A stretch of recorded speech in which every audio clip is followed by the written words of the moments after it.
the fact that you built your business essentially from nothing, you just had Hmm. yourself, you had your vision.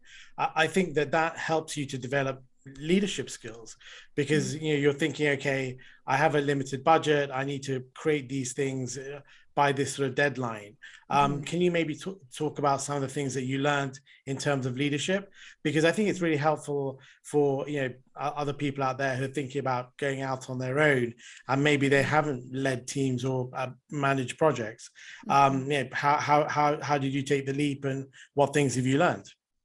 For sure. I think when it comes to leaderships, it's the same concept. So in my role, I think about leaderships as I'm leading my clients. For instance, some of them, let's say, have fear in front of the camera. A lot of my projects are around YouTube strategy and production. And you notice these world level prolific speakers and authors, they have their own fears that they have to overcome. So you have that leadership role to guide them through. And in many scenarios that I am the younger person in the room, I have less travel on stage experience than they do, yet I'm there to be a thinking partner, um, to kind of have a leadership role in such a case that I'm not pointing fingers, I'm not screaming, yelling at them, I'm not a motivational speaker, but I'm just there along the side of, with the vision that they have and kind of walk with them.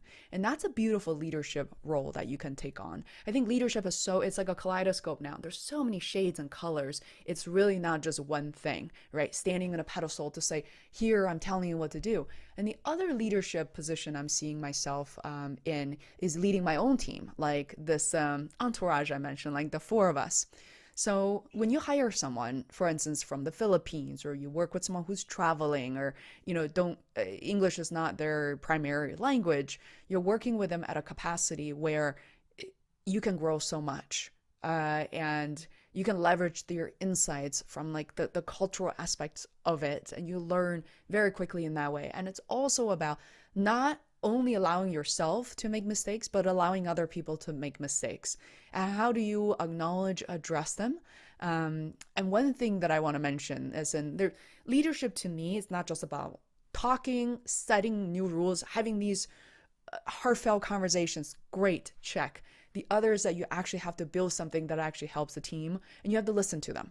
If the team says that no, we don't need a complicated processes, you can't have this, sort of what is the word I'm looking for?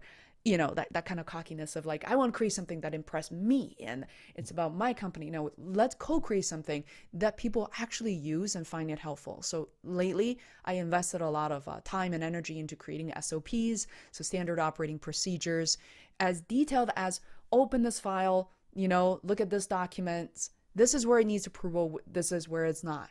And when that system breaks down a bit, start the conversation again. Like my content and my social media manager, Rose, said, well, this is for, something like Faye, this is what it should be about. And I said, let's go back to the document together. Let's edit that. So things about that, you have to be very iterative, respectful, listening, be a good listener, and act accordingly.